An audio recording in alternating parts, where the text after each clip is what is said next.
This is Friday, June 21st. We are meeting today for the purpose to go into a closed session. Mrs. Abuzawader? Thank you, Madam Mayor. I move that we adjourn to closed session to prevent the disclosure of information that is made confidential by North Carolina General Statutes, Chapter 160A, Section 168, and to consider the qualifications, competence, performance, character, fitness, and conditions of appointment of a prospective employee. Do I have a second? Second. All in favor say aye. Aye. Opposed? That passes unanimously. We do not anticipate coming out of closed session and making any announcements.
Years ago, Greensboro City staff and council members moved into the Melvin Municipal Office Building, consolidating many departments all under one roof.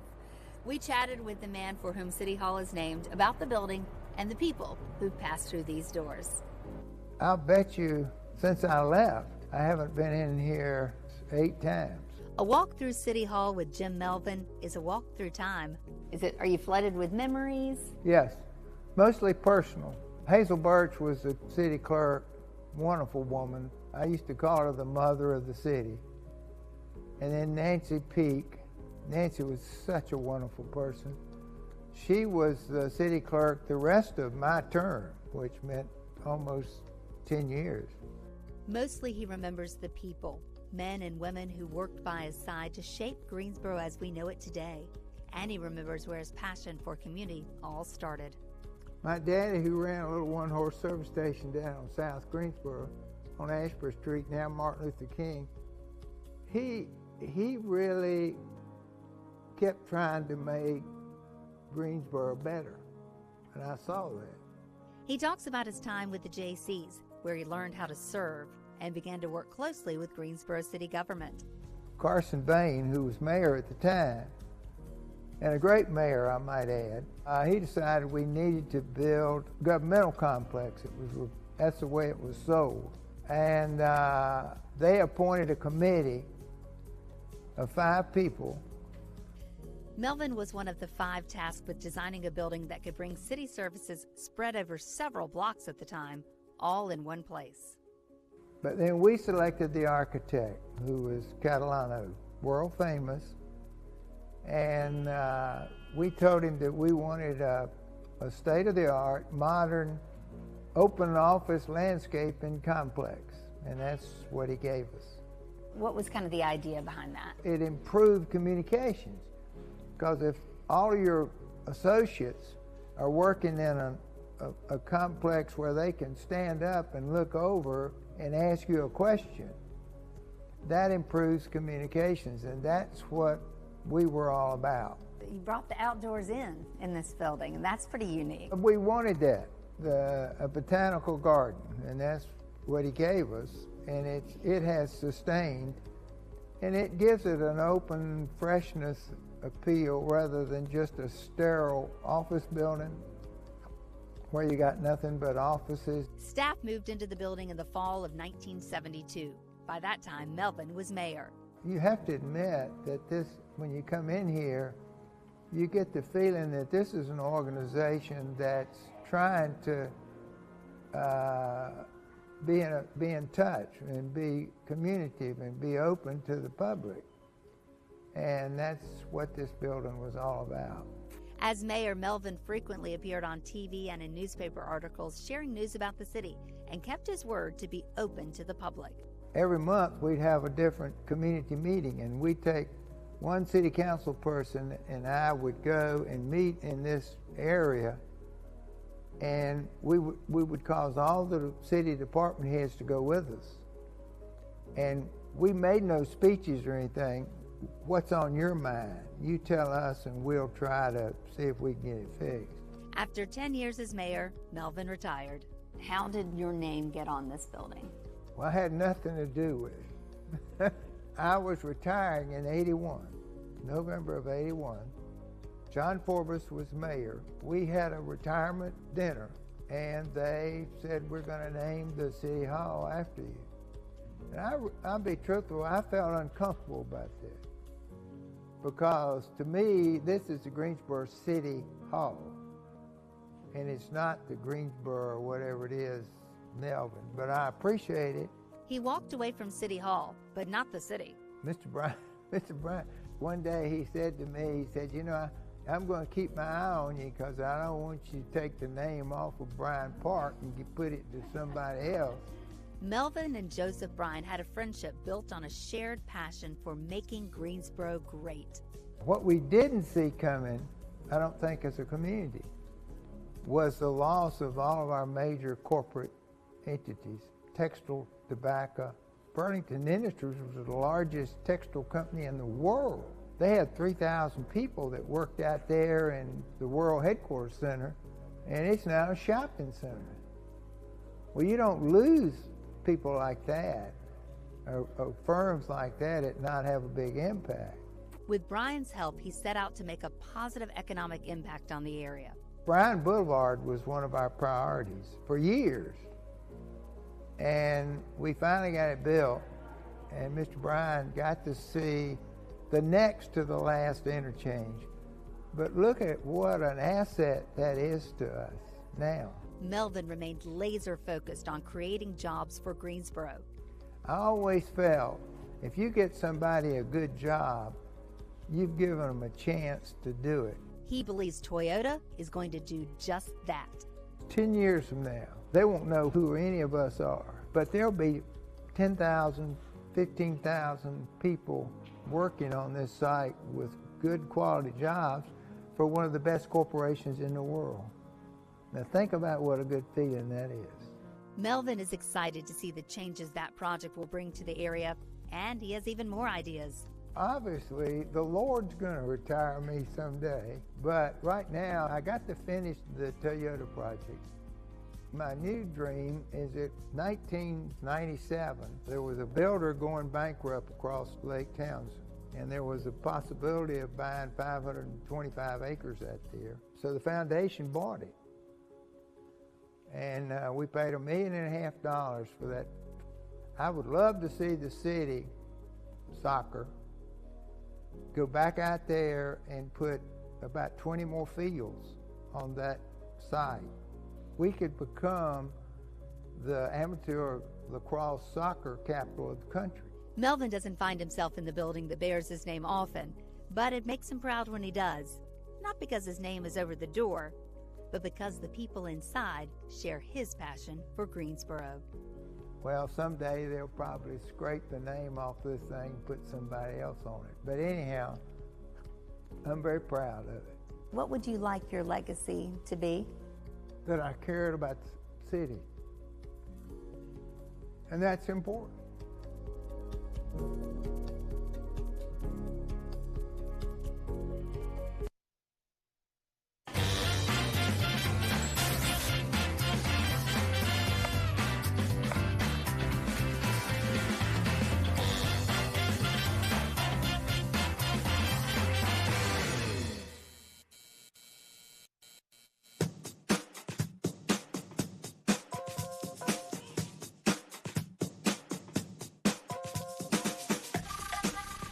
After years of working in restaurants for other people, a husband and wife team decided it was time to take their love of food on the road.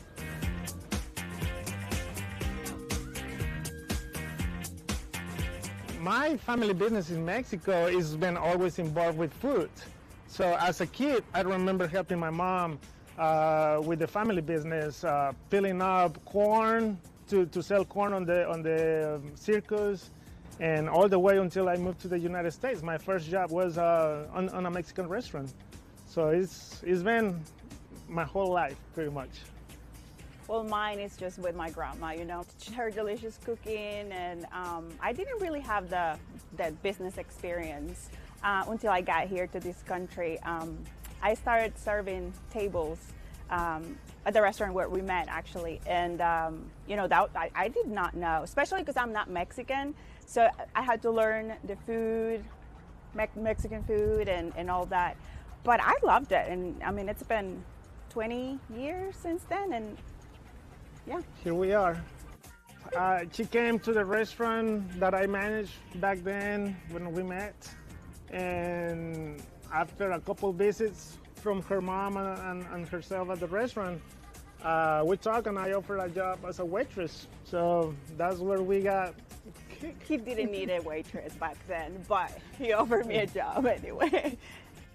I've been on the Mexican restaurant scene for 20 years or so. I knew I wanted to do something for our own. I did not want to be working for the restaurant industry all my life. So a restaurant, it was hard to picture because of the money that it needs to be invested on a restaurant. So when we saw the food trucks getting alive in town, we said, okay, we can afford something small, and we had an opportunity to get us a small trailer, and that's how we started on the food truck business. When we started the business, it was my best friend, which is my brother, Alex, and myself. We started the two of us, and right before COVID. So since everybody calls us like brothers, we said we didn't have much time to think about the name, so we said, hey, let's just call it Taco Bros. Taco and Bro. And we always been fan of Nintendo and Mario Bros, so that was something, a little bit of that involved on the name too. Our food comes from, is similar as downtown Mexico City. I mean, we serve, our tacos that we serve is the same way that you're gonna eat them in downtown Mexico City. We don't do anything different or fancy. We just stick to what we know people like and what we know how to do best. And that's basically our menu comes from Mexico City, Cuernavaca, that's my hometown in Mexico. So we try to set as authentic at that region as we can.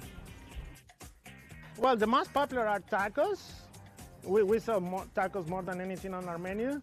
But my favorite is called alambre, which is a combination of chicken and chorizo, and we can also make a steak and chorizo. And it's served with cooked onions, avocado slices, a roasted jalapeno, corn tortillas on the side, and obviously our hot sauce is always present in any of our meals. So I will say alambre is my favorite meal. I love tacos. You know, marrying a Mexican is just like tacos your second love. I love it because you get to try different meat. You don't have to just eat all chicken, all beef, you know, or steak. You can mix and match. I also like the quesadilla because I'm a cheese lover, so and that comes with cheese. So those are my two favorites. This guy is a hard worker. Everything started during COVID. You know, he stopped working somewhere else where he was because of COVID going on, and it was just me working. And this guy said, "Okay, we have to do something. People have to eat." So we started bringing our trailer. It was a small trailer how we started, and he started calling and emailing and just asking neighborhoods and people just to let us bring our little trailer to serve our food. And that's how we started, and he was very pushy. He didn't give up. He was, you know, I love it that he was almost begging people to let us just try our food, just try our food. And now, you know, we get the emails, we get the calls, we get all of the text messages. Come to our place, come bring your food.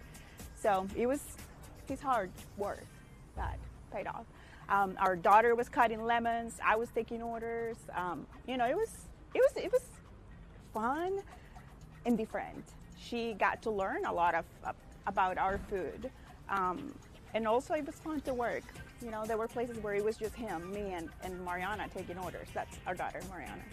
Yeah, well, we started with the trailer. It was basically we stick to one serving per day because it was so hard to travel to one location, and the trailer has very limited capacity. So double servings was really difficult to do. So after 2 years, we had the opportunity to get us the big bro. That's what we call the big bro. And this truck allows to just move our business to the next level. Being able to serve 2, maybe sometimes 3 servings in a day, and growing from a family business to a business with right now we currently have 6 full-time members and 4 part-time members. So it's been fun. Obviously, as every business has hard times. Trucks break in, equipment on the trucks break in, so you need to figure it out how to fix it without moving your schedule too much. But we're growing. We now have two big units and maybe more in the future. We enjoy seeing people really liking our food. We enjoy going to different places. We feed schools, festivals, companies. We're going to parks.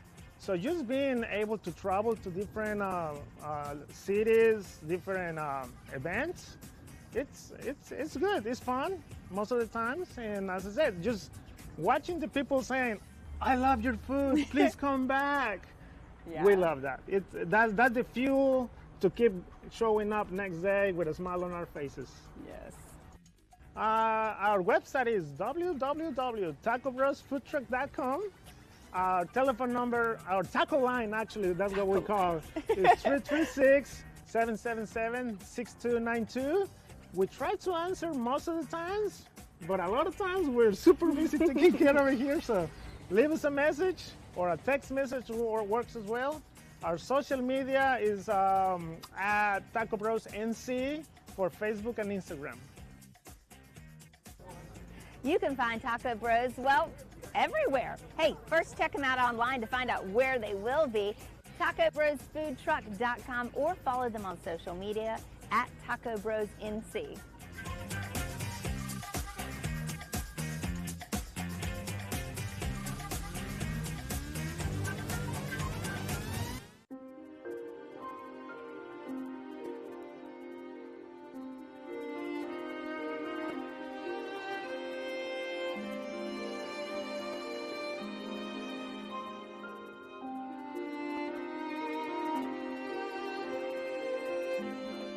Welcome to History Notes. I'm your host, Rodney Dawson, and as you can look around and see, we're once again at McGirt Horton Library, 2501 Phillips Avenue, and we're going to do our final session for our Summer Speaker Series here today. And if you remember, we started back in June, during Juneteenth. We spoke with the Black historian Shirley Simmons. I believe she's going to be in attendance today as well. You can get it on GTN's YouTube channel. And we also followed that up with Sarah Ann Mass. She works at the Greensboro History Museum along with me. And she did her master's thesis on Tightly Woven, which illustrated and examined the East White Oak Mill Village that existed. It was the one for African Americans here in the Gate City. And then last month we had Dr. Willie Coleman talking about the mobility of African American women. She featured, I think, 4 to 5 different women, and she discussed her book, which you can get here at McGirt-Horton as well.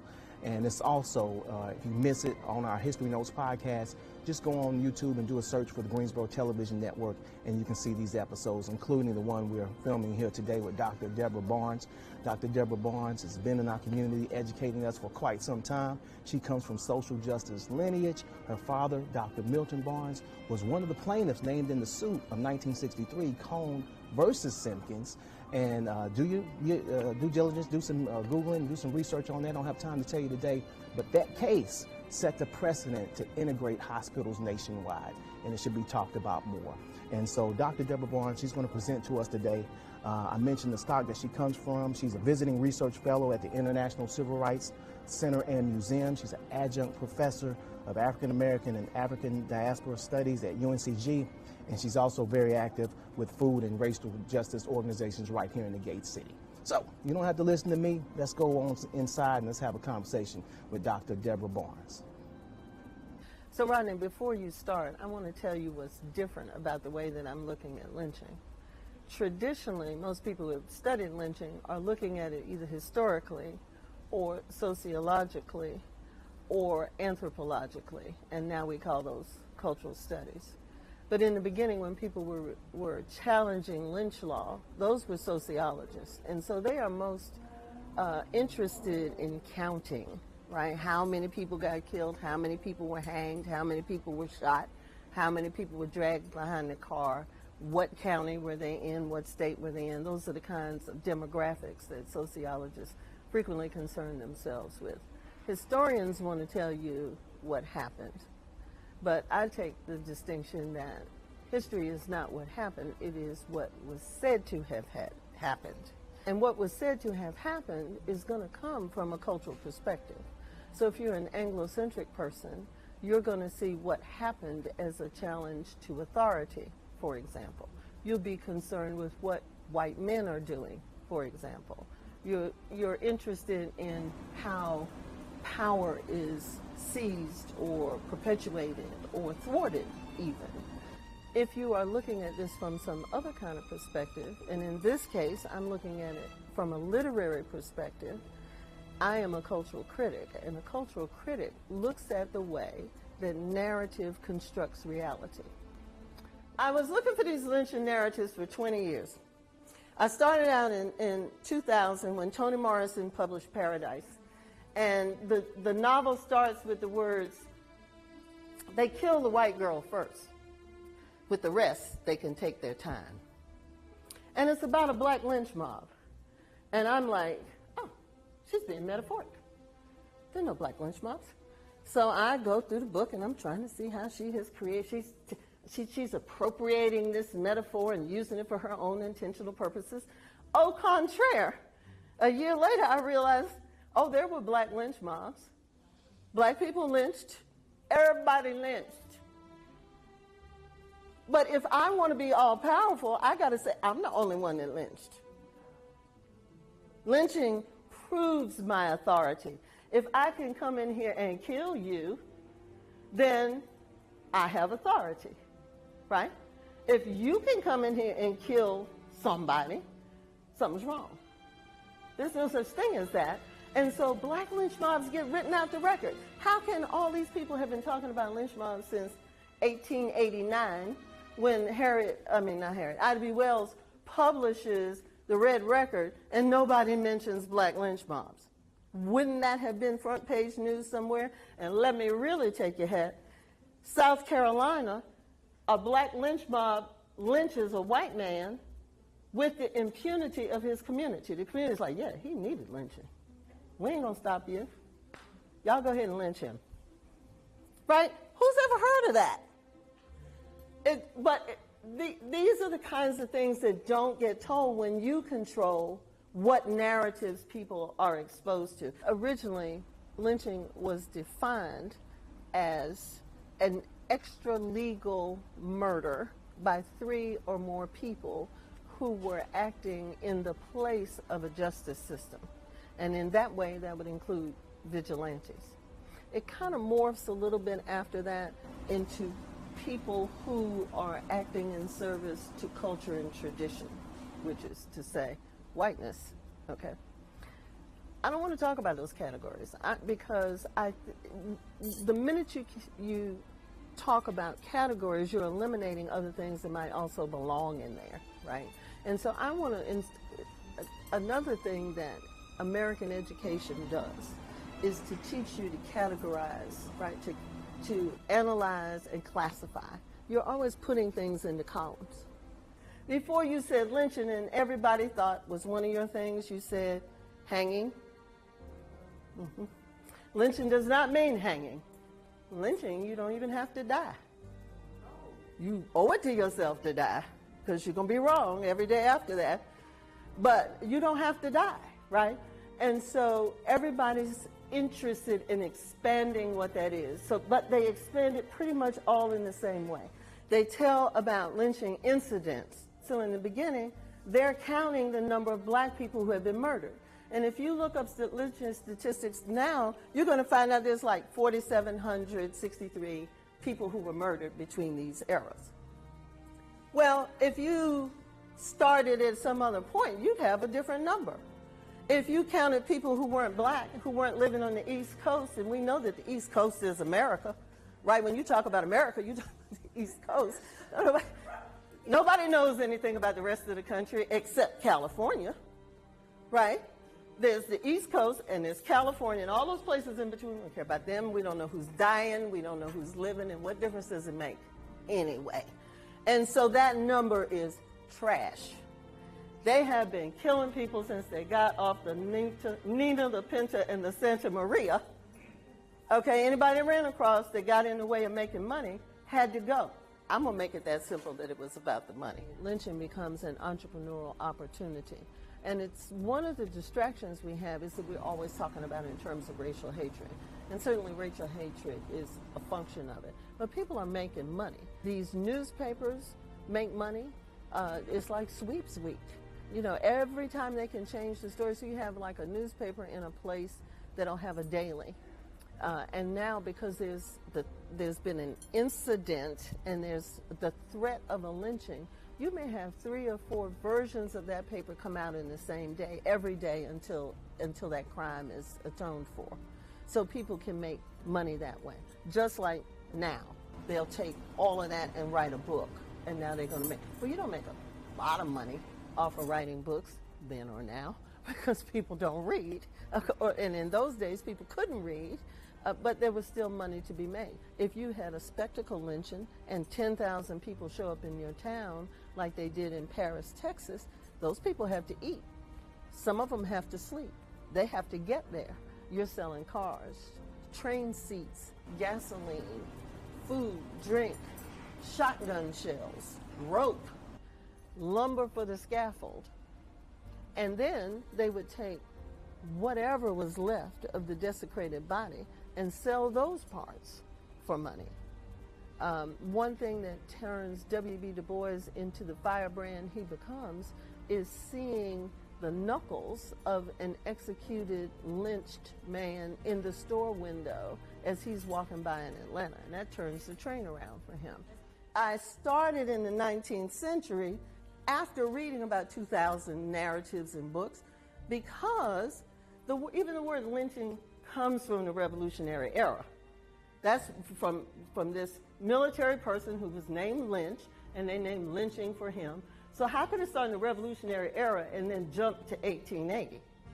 During segregation, right, when we were forced to live to ourselves somewhere else, we were able to practice an Afrocentric worldview, even though we lived in a world that was run and ruled by Anglo-centric people.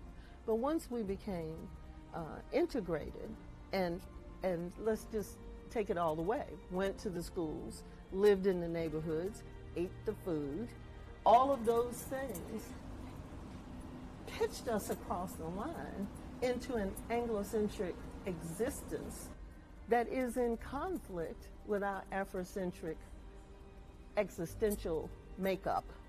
When I got to this year, I felt like I have at least identified 30 lynching narratives. And lynching narratives are melodramatic, voyeuristic accounting of a specific lynching that was written and or published by a lynching participant, spectator, sympathizer, apologist, or victim. So it's an eyewitness account. I was there on January 6th. I was there when they went through the window, and this is what I saw, is what a lynching narrative is. It is a sensational, episodic, voyeuristic. You're always conscious that you're looking in on something that maybe you wouldn't see. Pornographic narrative of murder and gore that legitimizes, or if it's an anti-lynching narrative, delegitimizes mob rule, normalizes gender roles, naturalizes class differences, reifies social hierarchies, and politicizes racial or ethnic inequality. It does a lot of things at one time. And once you publish it, and it's extant, and lots of people can read it, and a lot of people are reading this. This is the big thing, right? Then it becomes the way people think about the world. It's also a confluence of lots of prose forms, the crime drama, so they write it like, a murder has happened. Can we find the murderer? Yellow journalism is Fox News, salacious information that titillates and enrages people and makes them do things. The dime novel is the first sort of narrative, mainstream narrative that people are reading. Everybody is reading because it costs a dime. And regional writing, because remember, my point is all these lynchings are happening in places other than the, well, not all of them, but so many of them are happening in places other than the East Coast, and people don't know anything about the territory. The only thing they know is if they go there, because we don't have communication like that, right? So if you went to the territory, and that keeps moving, remember, as the nation grows, how would anybody back east know what it was like out there? You have to write them a letter. Or they have to, I don't know, eventually they can get a newspaper. But until they can get a newspaper, there isn't a way for people to know these things. And so this genre steps right into that breach and fills it so that people can find out what it's like to be in Texas with the Texas Rangers. They're going to kill you. That's what it's like. Lynching narratives define and animate whiteness. They are unapologetic in saying it's a white man's country. And they dared come in here and affront white men. I mean, so they're constantly telling you about white men. I want to argue, I haven't found out this isn't true yet, but this is one of my theses, is that they are literally making whiteness into a thing. Prior to this, people are French, they're Portuguese, they're Italian, right? They're from England, they're from Germany, they're Catholics, they're Jews, they're from Central or South America, but they're not white people. White people don't exist as white people till the 19th century. And one of the ways that white people make themselves understood as a coherent group that has power and has the right to dictate that is through lynching. If I can lynch you and get away with it in broad daylight with the cameras and the newspaper there and everybody watching, guess who's white? So the Guilford County Community Remembrance Project is trying to work with EJI, Equal Justice Initiative, to bring the memorial here for Eugene Hairston. And in the process of that, we looked into Eugene Hairston as much as I have looked into anybody else. And it's almost impossible to find out anything about Eugene Hairston. We can look at the usual places, which are the newspapers. But one of the things you find with the newspapers is just like media today, different newspapers are going to represent different aspects of that story. So for example, a very small thing, in one newspaper he's going to be 17, in another one he's 16, in another one he's 20. Which is it? In one newspaper it says that they sat him on the back of a horse with the noose around his neck and pushed the horse out from under him to hang him. In the other one it said they made him stand up on the back of the horse and push the, well, isn't that all the difference in the world? Whether you're sitting on the horse or standing on a horse and then it moves out from under you. So we still don't know what happened. As I said, history is not what happened, it is what was said to have happened. And so when we go back and look at the historical records about that lynching, we come up with all kinds of disparate information that makes me say, I don't know what happened. When there is a lynching, frequently, and certainly in the case of Eugene Hairston, you don't hear anything about his family again. In fact, in one of the papers, they say he comes from a bad family. What's a bad family? A bad family by whose standard? Now we're back to where I'm saying we're talking about different worldviews. Anybody who says, I didn't do it, officer, is a bad Negro, then and now. So we don't know how to find him. There's nothing to find out about him except the fact that he is dead, and the fact that he is alleged to have been involved with a white woman and is caught doing it and is punished for that. Now, let's talk about the white woman for a minute. Ida B. Wells reveals this in her book, The Red Record, which changes everything, and is part of the reason how lynching becomes associated with black people, because Ida B. Wells is the person who really takes that to the press. What Ida B. Wells says in her book about white women is that frequently these are consensual relationships, but then once they are discovered,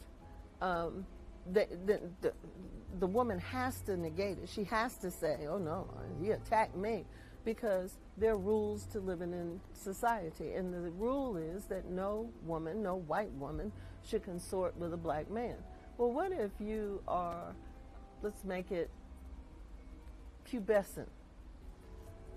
You've just come alive sexually, and you live in the middle of nowhere. You live in Kernersville, okay, which at that point is the middle of nowhere. And there's no, you don't have any neighbors. Your nearest neighbor is 10 miles away. Then the places, where you meet people, those are going to be the people that you have access to.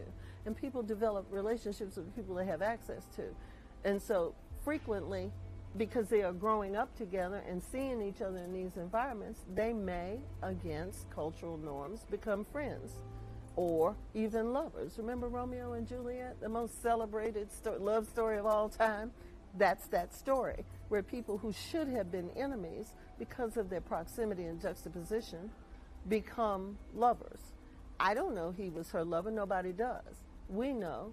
She says that he attacked her, and no, we know they are discovered by an uncle, and she says then he attacked her, and the next thing we know, he's murdered. We don't know anything about her.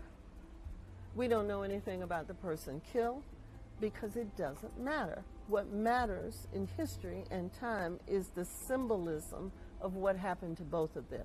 That's the narrative truth. The narrative truth is if you mess with these people, you're going to get killed, one or both of you. And so then that becomes the reality, and in that way, narrative creates reality. If you read lynching narratives and news reports, you would believe that this is the reason, that they are protecting hearth and home. And what you find, what I have found, rather, is that these lynch mobs operated very much like the mob did on January 6th, where they are operating on behalf of another entity, right, that somebody sets them on these people as a way of paying them off to be satisfied with their base condition, right? So you have people who feel all disenfranchised, and then you got Mexicans coming in here taking their jobs, and you got black people trying to live on their block, and, you know, all these terrible things that are happening. And so then someone loosens them on the world where they get to get justice according to the way that they do, as a way of making them calm down and stop being a problem, back to the hegemony. And the hegemony gets to advance its own politics at the same time. So almost in many, many, many cases of lynching events, it's not even about a crime. There may not have been a crime, and certainly the person that's murdered may not have been the culprit, because it doesn't matter who the culprit is. I just need to lynch somebody right now. So one of the things I discovered that it was mind-boggling to me, that I had no idea of when I first started, because these books hadn't been written, is the ways that these these robber barons, because remember, this is the period when robber barons are coming out. And so you've got steel, you've got mining, you've got timber, you've got railroads, you've got newspapers. These people, the capitalist order, can't function without low or cheap or free labor. Cheap or free labor is the keystone to capitalism, right? So if you work in Walmart, you're not going to get 40 hours. You're going to get 38 hours because we're not paying you full time and giving you benefits, right?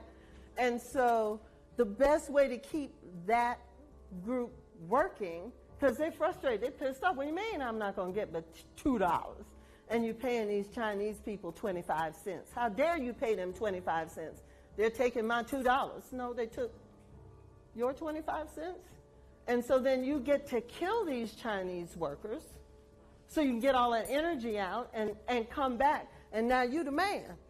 I'm trying to accomplish three things. One is to get to the truth. We don't have any idea what the truth is about this. And the more I look into it, the more I realize we don't know the truth. We know what we were told, and what we were told for people's political reasons. I want us to heal. My entire life has been racism. I was born in 1954, Brown versus the Board of Education. So I can give you 100 different things that have punctuated my life that all have to do with race and racism. And I want us to get beyond that. And you can't get beyond it until the truth is told. This is the whole principle of truth and reconciliation. I was very moved by that. I'm moved by the fact that Greensboro is the second place on the planet to have a truth and reconciliation initiative after South Africa.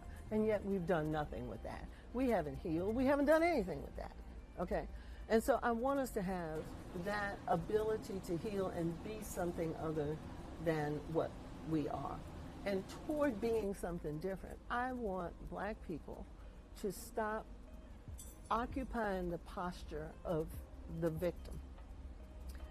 That doesn't mean that people aren't after you. Just because you're paranoid doesn't mean they're not after you. But it means that you don't have to occupy that conceptual space, that you have more power when you see yourself as an agent, as a person. There were all kinds of black people that resisted lynching. There were black lynch mobs. There were multiple ways that people resisted their own degradation. But American history is about the degradation of non-white peoples and why they deserved it, even though they said it like that at the time, and they've come back and cleaned it up later. And you see this going on. Just a few weeks ago, they announced that they're going to take slavery out of textbooks, for the 5th grade, and they're going to call it forced labor. Well, that's not the same thing at all. It was, if you can sell my child out from under me, that's more than forced labor, right?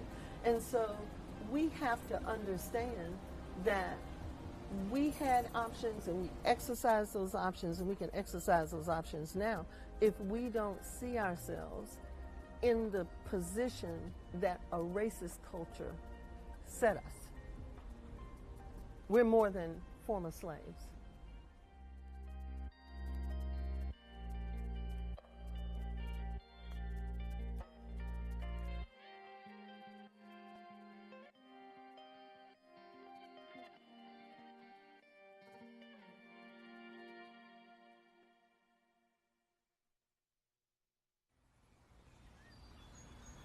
Litter has become an eyesore in Greensboro. Let's take pride in our city and do our part to keep our roads and streams litter-free. Keep the green clean.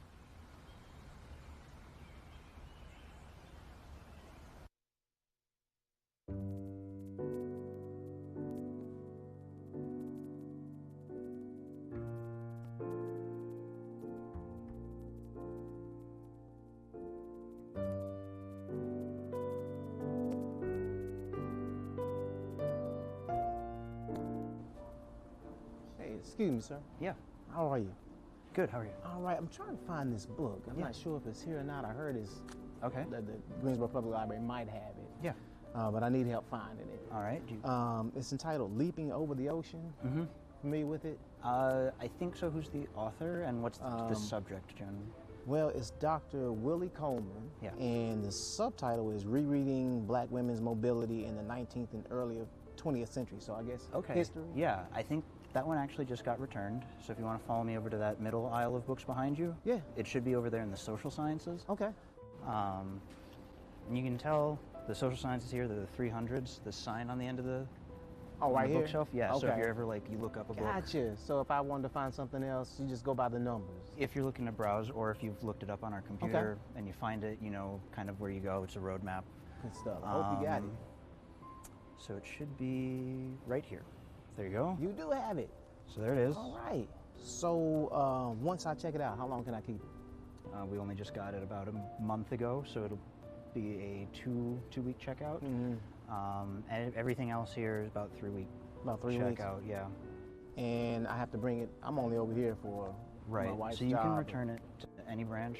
can. So like if you're downtown, you return to Central, or if you're out, you know, over by New Garden, out on the west side of town, you drop it off at Kathleen Clay that's out there. So whatever is most convenient for you, it'll end up back here. Good, good. Well, I'm close to the Central. Cool. Well, that makes it convenient for me. Thank you, sir. I appreciate you. No problem. All right. Man, I'm glad they got this book. All right. Gotta go check it out. Go check it out. Sit down, son. Hey, Dr. Coleman. Hello there. How you doing? I'm terrific. How are Man, you? I'm doing all right. I just checked your book out. Oh, I'm did about you to. really? Oh, Yeah. that's terrific. Yeah, Yeah, I it's a think- pretty good book. you I know. bet so. Hey, you got a few minutes? I sure do. I'd love to talk to you. I would love to have that conversation. Okay, let's go over here. Sure. I think history is important. I know history is important because it can tell us where we have been and it can prepare us for where we think we want to go. Everything and everybody has a history. And so if you want to try to think about how you want to be in the world today, it really helps to have a clue about how things have been in the past. Magru Sarah Kinson Green, whose name means black snake in the Mende language, is the most haunting for several reasons. Because she was a child, a young black female. She had been captured in Sierra Leone in Africa in 1838 or 39, again, we're not too sure. She winds up in Cuba on a ship. That ship was called the Amistad in the summer of 1839. What happens next can be seen and understood best by the general public in a Steven Spielberg film called La Amistad. Once in Cuban waters, aboard this slave ship, the Amistad, it is taken over by the 53 Africans on that ship.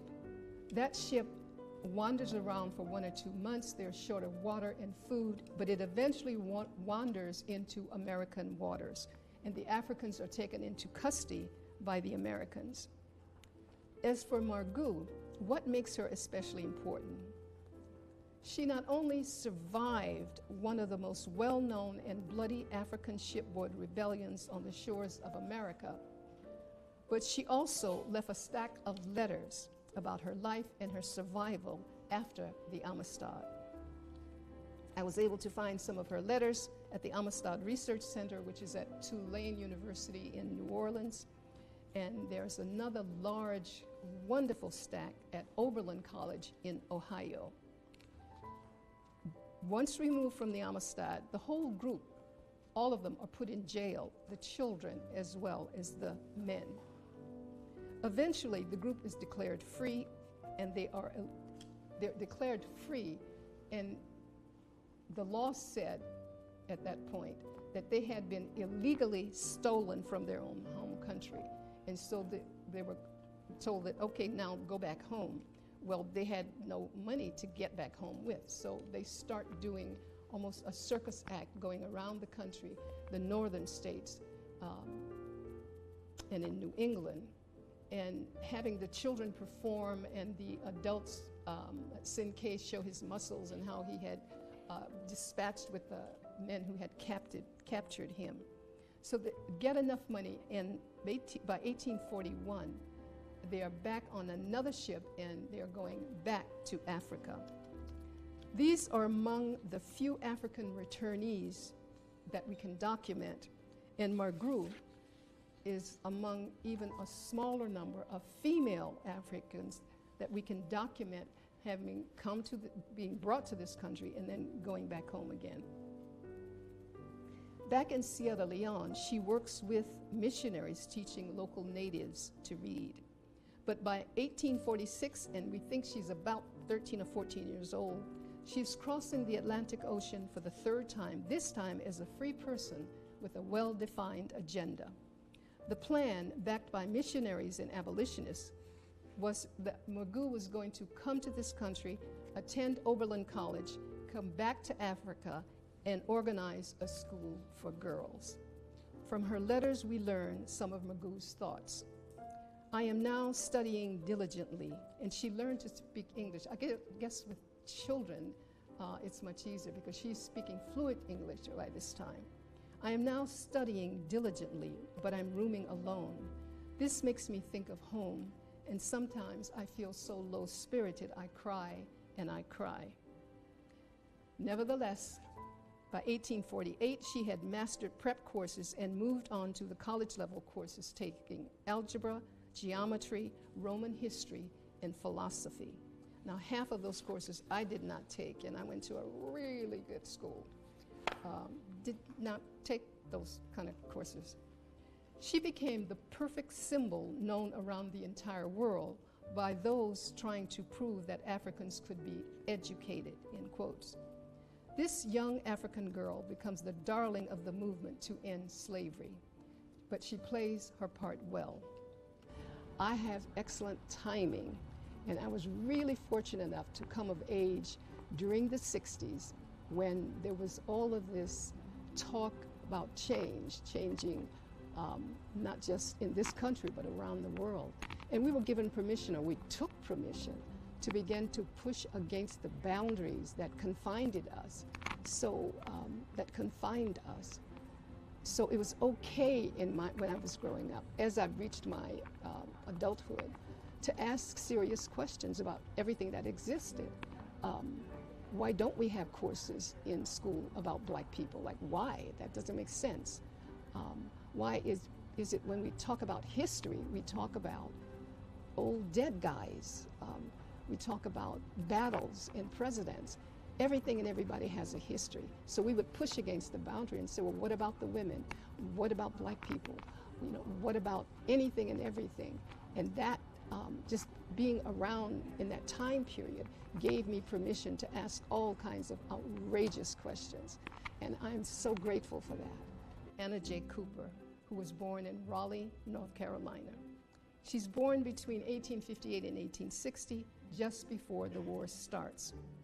By the end of the war, she is among thousands of freed children and adults who are wanting to learn to read, and they called it catching some learning.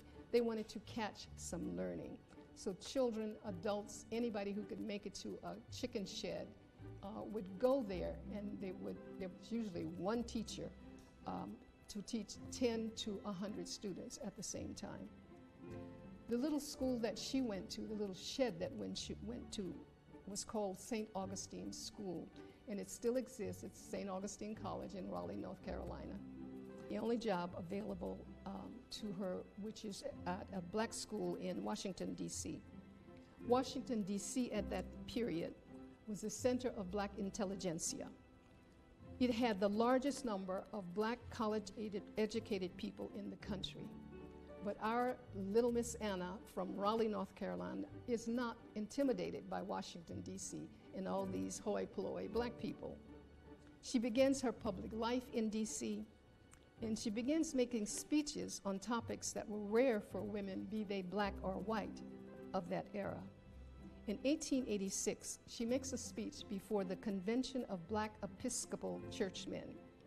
And she says in that speech, and I need you to listen closely to this kind of closeted 1800s language, because you can say a lot very delicately at that time.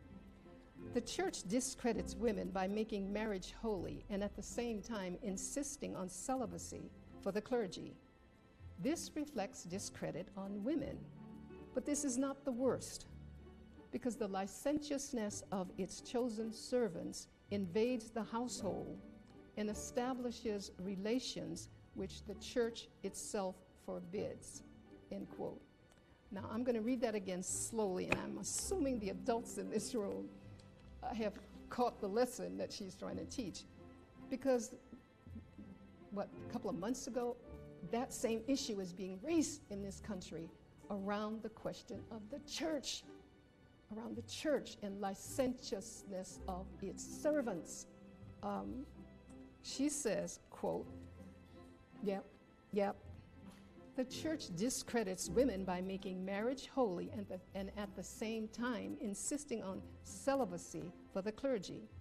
This reflects discredit on women, but this is not the worst, because the licentiousness of its chosen servants invades the household and establishes relations which the church itself forbids.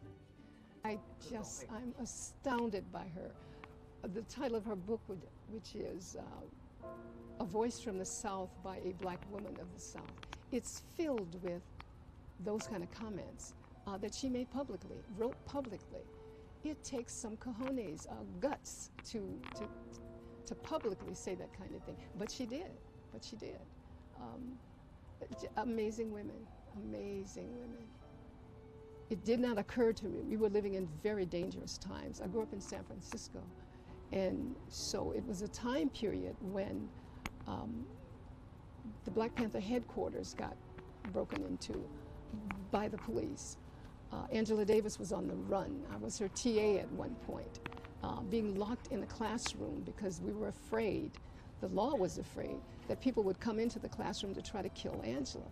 And I was dumb enough to be okay being locked in a classroom as her TA, because it was an opportunity to stand next to somebody like Angela Davis. My mother, she was not so pleased with some of the adventures I had, but I'm so grateful for having grown up in that time period. I left San Francisco, I went to Vermont. I was in Vermont, I taught there for 11 years, and was ready to retire, and looked on a map, remembered the Greensboro 4, remembered you had black colleges, which we don't have in California, and people don't understand that. They're west of the Mississippi, there are no black colleges there. So all of the black colleges, the Greensboro, the museum, the Civil Rights Museum was just getting started, and I literally got on a plane from Vermont, went to several cities. I was Raleigh, I went to Wilmington, I went to Asheville, I believe, trying to find a place that fit. And when I hit Greensboro, I thought, this fits. I love big cities, I'm a big city person, but I also like the small town vibe. Like San Francisco is a well-known city, but it's a very small place. It's not very big at all. And I like that. I like that about growing up in San Francisco. And this reminded me of that.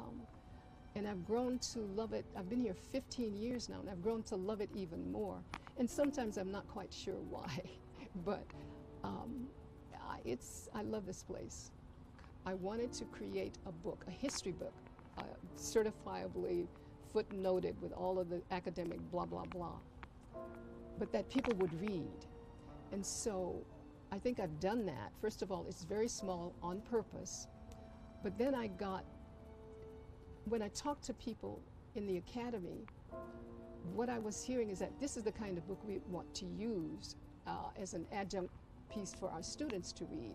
They will have their main textbooks, but we sometimes want to add women into our curriculum. And so a light went off, and I knew I had to have a title that grabbed the academic world, and it's as evil or as simple as that. So the title bespeaks my difficulty with trying to walk this road of writing a book that people will want to read, but that also will be used by the eggheads, my discipline, my lifetime's work, who want something that will reach their students, but is also academically sound. And that title sort of I think, grabs that intention. It's cumbersome. It's a cumbersome title, but it says pretty much what I wanted it to say. I had a prohibition that almost cost me my job, except I had tenure.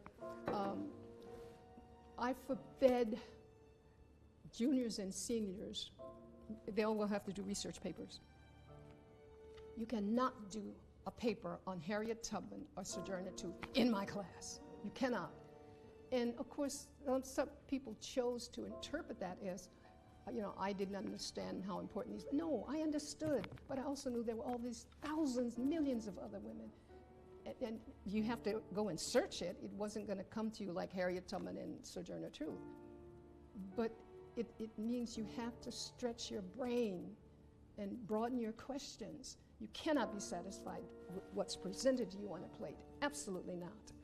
Well, particularly for black women, starting with slavery, of course, enslavement, of course, the intent was to always keep them in their place, not just theoretically, but physically. I mean, they were there to work. They were not there to think beyond what they were told to think. And so what we've developed, fortunately or unfortunately, and I think it's correct, is that 99.9% of black people, let alone black women, got to travel, move beyond their local environment. And I kept running across black women who not only left their local environment, but branched out beyond the borders of the United States. And that is an extraordinary thing for women in the 1800s, be they black or white, it didn't matter. For women to leave their city, state, or country was an amazing thing. It was only available, well, primarily available to the daughters and wives and women folk of the mega rich. Other than that, 90% of women just were not allowed and could not move beyond a local area. And so when I kept running across these black women who dared not only to leave their local area, but to leave the United States of America on purpose, and especially during the era of slavery, that is an amazing thing. Those women are extraordinary women, and we know very little about them. We don't teach them primarily. We just don't teach them enough, if at all. Mary Church Terrell. Anna Cooper and Mary Church Terrell led parallel but very different lives. Their differences and their similarities cautions us against trying to squeeze black women's experiences, past or present, into one small box. Mary Church grew up in the black community, but she did so in a family that was headed by a man who was becoming a black Southern gentleman. With his expectations on how his family should live, he sent his daughter off to college at Oberlin. At Oberlin, she meets Anna from Raleigh, and they both graduate in 1884. They never became friends, but they ran in the same circles, and they knew each other very, very well. While Anna from Raleigh starts job hunting because she has to help support her mother, Mary from Tennessee is off to Europe with her father as a graduation gift. She stays there, they stay there for 3 whole months, touring England, Belgium, Switzerland, and France. And then the father returns back to the United States, and the unimaginable happens. It was impossible for any woman, white, black, rich. This just did not happen. But she has talked her father into letting her live and study abroad by herself. They didn't know people there. They had no connections there whatsoever. And that year turned into almost 2 years. She embarks on what was a rarity for women of that age. She starts out writing anti-lynching articles for magazines, and she gets them published in both black and white publications, even when she labels Northerners as well as Southerners a hateful and lawless people. She joins and leads local and national black women's groups, and these are not tea and cookie women's groups. These are groups of women who collect food and clothing for the poor. They paid school fees for poor children.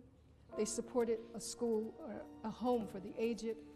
They paid tuitions for nurses in training at Howard University. They organized campaigns against lynching, and they visited men and women in jailhouses, and they harassed public officials. Now, in the 1890s, harassing a public official if you were black, meant they would ask public officials to meet with them to discuss what was happening to their people. Sarah Parker Remond makes it even more difficult for us to kind of put all black women of that period into one box. Because she was born, Remond was born freeborn, and she was the third generation of her family that had been born free in Massachusetts.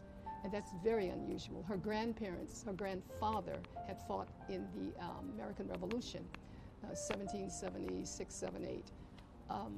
So these are all black women. It's so easy to say during that period, this is how black women lived. It is not. Even these 4 black women exhibit differences that we should take account of. The masses of black women, if we could get into a history of the masses of black women, because these 4 women are very exceptional in many cases, we would find so many different stories. And that's what I want to do. I want black women to have the freedom of their individuality, even as they embrace being a part of a larger group and loving being a part of a larger group, but embrace their individuality as well. I'm so glad that within the last 6 months, I keep running across these things called Black Joy, because I think we need to see that. Black women especially need to see television programs or read books or unashamedly talk about being joyful. The bad side of our lives, it's there and we know it and we suffer the consequences of it every day of our lives. But we have got to find a way to find joy. And it's almost sinful in the eyes of many people for black women to seek joy, just to be happy. That's not okay for much of the world if we do that. But if we don't do it, we're going to have more of what I'm seeing too much of today, and that is unhappy, unhealthy, sad, mean, unloved, good black women. But there's no joy. There's no joy. So we've got to be responsible for our joy. We've got to go find it. We stay away from people who can't tolerate black female joy. Don't be around them. Get away from them. Get away from them. We've got to find our own joy, or we are going to be in bigger trouble than we are today. And we are, as a group, in terms of health, we're in trouble. We're in trouble.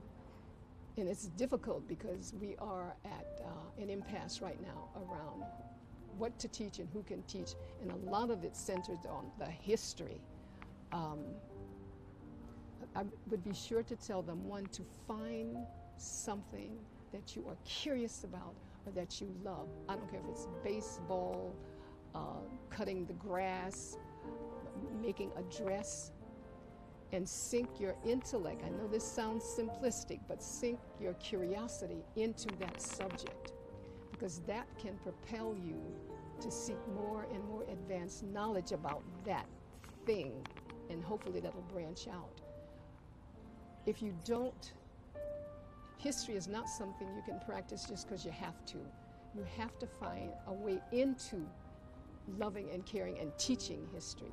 So you've got to find a thing, a physical thing or an idea that makes you curious or that you care about, and begin to focus your intellect on pursuing more knowledge about that thing. That'll see you past a lot of the craziness we're seeing today around what you can and cannot teach in history. And it's not going to be over quickly. I mean, I think we're going to have to ride this out, but history will out every time. And so just prepare yourself, hang on to your joy and your love of history, and be sure you're prepared. Prepare yourself absolutely and go for it. Don't let anybody stop you. Everything is transitorial. Where we are right now with history this is a moment in time, because this too shall pass. This too shall pass.